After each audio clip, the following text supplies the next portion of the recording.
Welcome again to the shores of Fort Discovery, bastion of freedom and liberty here in Jefferson County.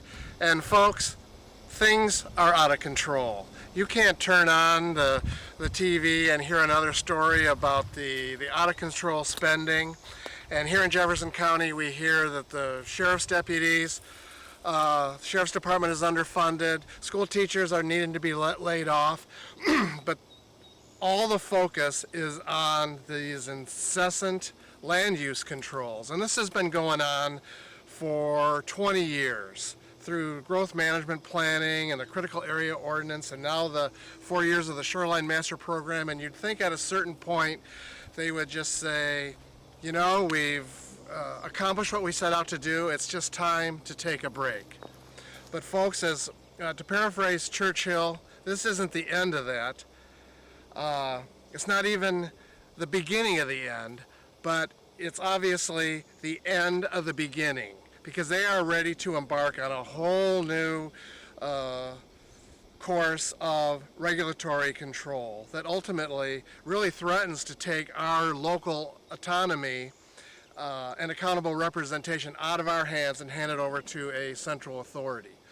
What's one of the things that's going on that is startling is, like I say, in all these other valuable public service departments in the county that provide necessary services that are being cut.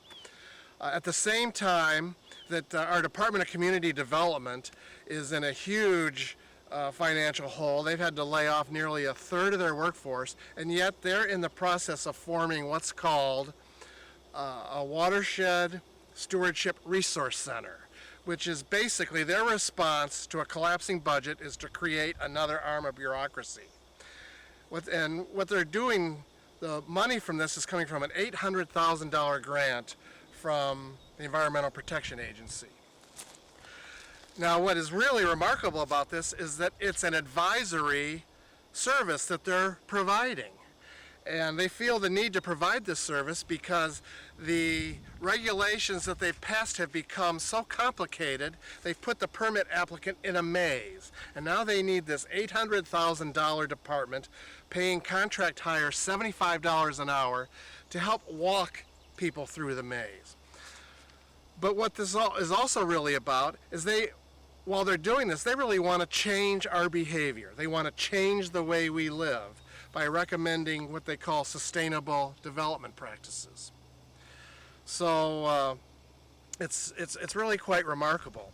Another purpose of this is to improve relationships between the permit department there and the applicant, because there's a lot of tension and so on and so forth. And it's remarkable that the people that they've hired to so-called improve this are the very people who have alienated landowners in the first place.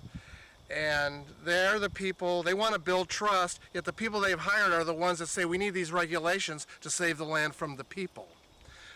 One of the main people that they've hired, Jill Silver, has said she thinks all land should be under public control.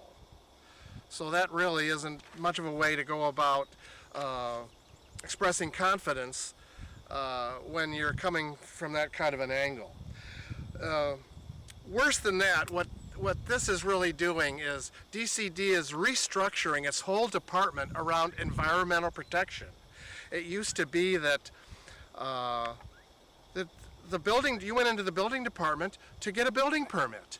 And they evaluated each permit on an objective basis in relation to the code and the state laws and so on and so forth. But now everything is geared to the environment. It's one-dimensional. You got these policy wonk bureaucrats that are living inside their head, and they want us to come and live inside their world. And it's a pretty scary world, and worse than that, it's an expensive world. And that really brings us to the problem. They've created this Frankenstein regulatory monster that is so expensive that local jurisdictions don't have either the money or the finances to manage it anymore. So this new tact that they're taking is they're going to